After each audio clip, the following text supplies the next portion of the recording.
নমস্কার, ঘরকন্যা মৃদুলার নতুন আরও একটি ব্লগে আপনাদের সবাইকে স্বাগত জানাই। আজকে সকালে মেয়েকে পাঠিয়ে দিলাম দেখলেন।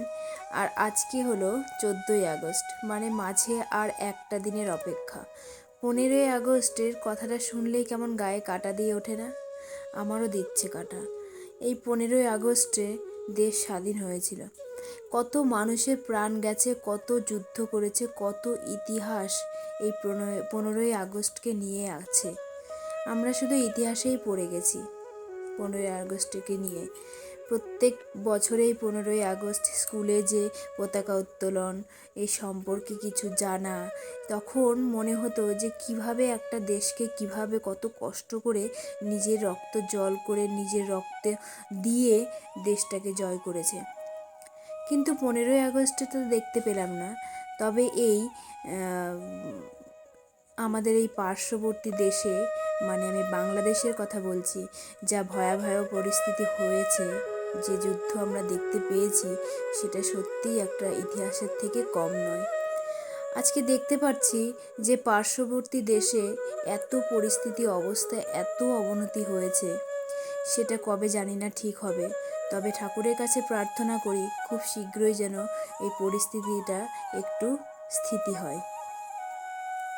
আমরা কখনোই চাইব না যে কোনো দেশে এই রকম ভয়াবহ পরিস্থিতি কিংবা যুদ্ধের সৃষ্টি হোক। কিন্তু যাই হোক, যেভাবেই হোক হয়েছে, কার দোষ কার গুণ সেগুলো তো বিচার করা যাবে না, আর আমরা করতেও পারবো না, আর চাইও না। তবে যাই হোক, সব কিছু যেন সুষ্ঠুভাবে ঠান্ডা পরিস্থিতি সৃষ্টি হয়। তবে মানুষের যে যে যুদ্ধ সৃষ্টিটা, তার সঙ্গে দুটো সমাজের যে দুটো ধর্মের যে দ্বন্দ্বটা তৈরি হয়েছে, সেটা যেন একটু মুক্তি হয় তাড়াতাড়ি। ঠাকুরের কাছে এটাই প্রার্থনা করি। আমি যে কথাটা বললাম যে এই দুটি ধর্মের যে দ্বন্দ্ব, এটাতে কেউ খারাপ মনে নেবেন না দয়া করে। আমরা সবাই একই দেশে, মানে একই জায়গায় বসবাস করি।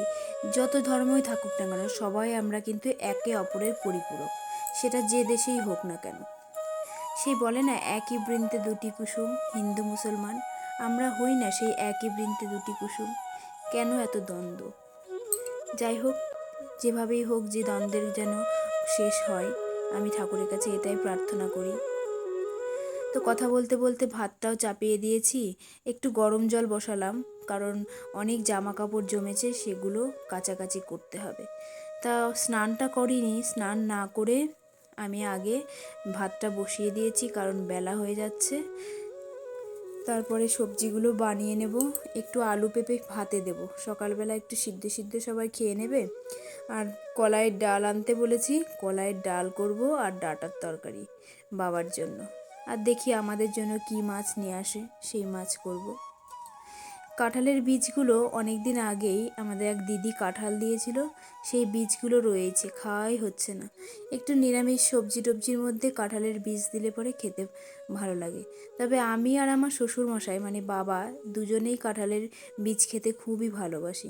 কিন্তু আমার শাশুড়ি মা পছন্দ করে না, তার জন্য সব তরকারিতে আমরা খেতেও পারি না। তো যাই হোক, আমি সবজিগুলো বানিয়ে নিচ্ছি, আলু আর পেঁপে ভাতে দেব। জলটা বসিয়ে দিয়েছি আগেই, সেই জলটায় গরম হয়ে গেল প্রায়। চলুন যাই, ভাতটা আগে চাপিয়ে দিই। চালটাও ভিজিয়ে রেখেছিলাম অনেকক্ষণ। চালটা ভিজিয়ে রাখলে না, ভাতটা খুব সুন্দর হয়। চালটাও ভিজে যায়, আর গরম জলের মধ্যে চাল দিলে ভাত হতেও বেশি টাইম লাগে না, আর সেই ভাত খুব ঝুরঝুরে হয়, একটা ভাতের গায়ে লাগে না, আর খেতেও ভালো লাগে। তো আমি এদিকে ভাতটা চাপিয়ে দিয়েছি, আর এদিকে দেখি সোনার বাবাও বাড়ি চলে এসেছে। এসে আমাকে বলছে, দেখো লোটে মাছ এনেছি। আর আমি লোটে মাছ দেখে মুখটা এত খারাপ বাজে করেছি দেখুন। কারণ লোটে মাছ না আমি ধরতে পারি না কাটতে পারি, আমার খেতেও পছন্দ হয় না, ভালোবাসি না, কেমন একটা গন্ধ। আর মাছটা মনে হয় সেই কেমন নরম, আমি কাটতেও পারি না, আর রান্না করতে তো পারিই না। তবু রান্না আজকে কেউ নেই, আমার বড় ননদ থাকলে পরে বড় ননদে রান্না করে, কারণ বড় ননদও ভালোবাসে, আর সাথে সোনার বাবাও খুব পছন্দ করে। আমার বড় ননদ আসলে পরে লোটে মাছ নিয়ে আসে সোনার বাবা, কারণ ও খেতে খুব ভালোবাসে। দুজনেই, মানে দিদি রান্না করে আর ওরা খায়। তা আজকে আমাকেই রান্না করতে হবে। আর এই দেখুন, মাছ তো কিছুই আনেনি, এনেছে লোটে মাছ আর একটা আস্ত গোটা মাছের মাথা। এবার আমি বলছি কি নিয়ে আসলে, কী বা রান্না করব? বলছে আমাকে এখন লোটে মাছটা করে দাও, আমি খেয়ে ফুলিয়ায় যাব। তা আমি বলেছি দেরি করতে হবে, বাবার নিরামিষ রান্না হবে, তারপরে তোমাকে লোটে মাছ রান্না করে দেবো। তার জন্য আমি ভাবছি কলাইয়ের ডাল বসিয়ে দিই। মা অনেক দিন ধরে কলাইয়ের ডাল খাবো খাবো করেই যাচ্ছিল, যে কলাইয়ের ডাল খেতে ইচ্ছে করছে, তো আনছেই না ছেলে একটু। তা আজকে আমি ফোন করে বললাম যে একটু কলাইয়ের ডাল নিয়ে এসো তো, কলাইয়ের ডালটা মা অনেক দিন খেতে চাইছে। মা ডালের মধ্যে কলাইয়ের ডালটাই ভালোবাসে, তবে আমার পছন্দ হয় না।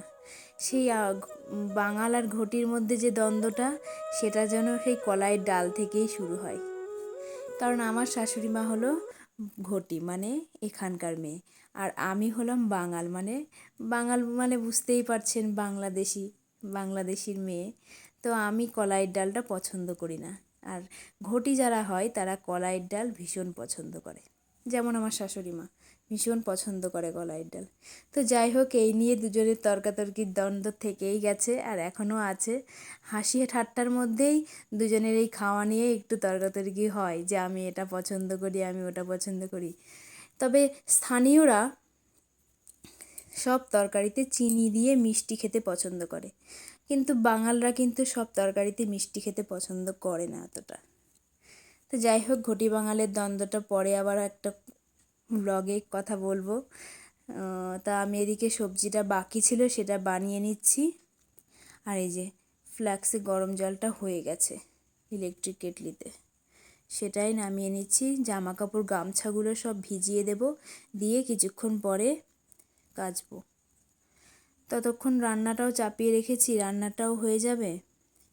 আর ওদিকে লোটে মাছ রান্নার কথা বলেছে, খেয়ে তাড়াতাড়ি চলে যাবে ফুলিয়াতে, মেয়েকে আনতে যাবে, অনেক কাজ রয়েছে। তার জন্য আমি ভাবলাম এগুলো ভিজিয়ে রাখি আপাতত, তারপরে রান্না করে এসে তখন আবার কেচে দেব। তো চলুন এগুলো একটু ভিজিয়ে নিই, তারপরে আবার কথা বলছি।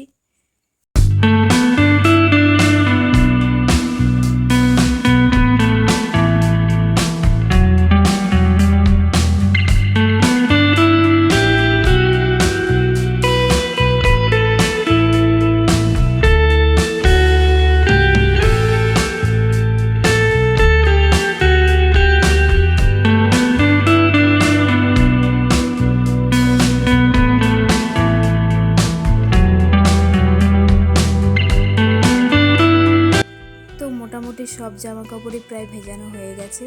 এবার একটু ভিজিয়ে রেখে দিলে কি হবে, নোংরাগুলো তাড়াতাড়ি উঠে যাবে।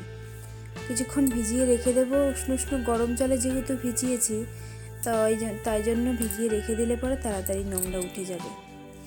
তারপরে চলে এলাম রান্নার কাছে, দেখলাম প্রেসার কুকারে ডালটা বসিয়ে রেখে গেছিলাম, ডালটা হয়ে গেছে এবং গরম জলে দিয়েছি। আর ওদিকে একটু দিয়া আলু চচ্চড়ি দিয়ে ভাত খাবে, তো আবার ও আলু চচ্চড়িটা আর কি বসালো, তো দুজন মিলেই করছি আর কি।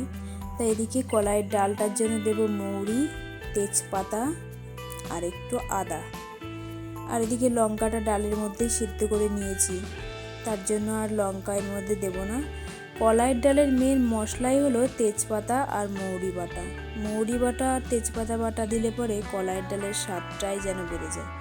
তবে আমি ওই যে বললাম যে পছন্দের খাবারের মধ্যে কলাইয়ের ডাল আমার ক্ষেত্রে পড়ে না, তবে খাই একটু আধটু খাই, বাড়িতে সবাই খায়, আমিও সেখানে একটু খাই। তো কলাইয়ের ডালটা হয়ে গেছে, এবার আমি লোটে মাছটা রান্না করতে এসেছি।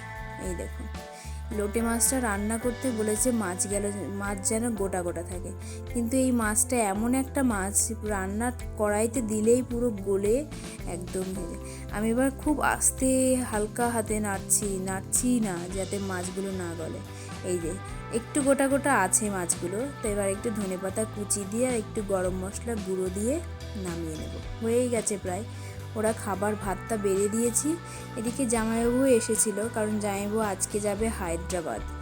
জামাইবাবুর শরীরটা খারাপ, পেটের জন্য একটু ডাক্তার দেখাতে হায়দ্রাবাদ যাচ্ছে, ব্যাঙ্গালোর আর কি। সেখানে গিয়ে আজকে চেক আপ করাবে। আজকে 4টের ফ্লাইট আছে রাত 9টায় হয়তো, কিন্তু 4টের সময় বেরোবে বাড়ি থেকে। তা সকালে এসেছিল আমাদের বাড়িতে, তার জন্য আমি বললাম তাহলে লোটে মাছটা হয়েছে খেয়ে যান, তাই খেয়ে গেছে। এদিকে জামা কাপড়গুলো মা এসে কেচে দিয়েছে, দিয়ে আমাকে বলল যে জামা কাপড়গুলো ওপরের ছাদে মেলে দিয়ে আসো। তাই আমি আবার ওপরের ছাদে মেলতে এসেছি। কিন্তু ওপরে এসে যা রোদ, দাঁড়িয়ে থাকতে পারছি না। আর খালি পায়ে এসেছি, পা পুরো পুড়ে যাচ্ছে। আচ্ছা বন্ধুরা, আমার ব্লগ যদি আপনাদের একটু ভালো লেগে থাকে তাহলে একটু সাবস্ক্রাইব করে লাইক দিয়ে পাশে থাকবেন। আর আর যারা আছেন আর কি, যারা বন্ধুরা, তারা একটু লাইক দিয়ে কমেন্ট করবেন, একটু ভালোবাসা দেবেন। আর আমি সবাইকে ভালোবাসা দেব। তো যাই হোক, আমি অনেক দ্বন্দ্বের কথা বলে ফেললাম, অনেক দুই ধর্মের কথা বলে ফেললাম। কেউ কাউকে কথাটা নিয়ে কিছু মনে করো না। আমি আমার মনের কথাটা আর কি ব্যক্ত করলাম। তো যাই হোক, আমি আজকের ব্লগটা এখানেই শেষ করব। তো আবার নেক্সট একটা ব্লগে আপনাদের সঙ্গে দেখা হবে। ততক্ষণ সবাই সুস্থ থাকবেন, ভালো থাকবেন, আর নিজেদেরকে একটু যত্নে রাখবেন।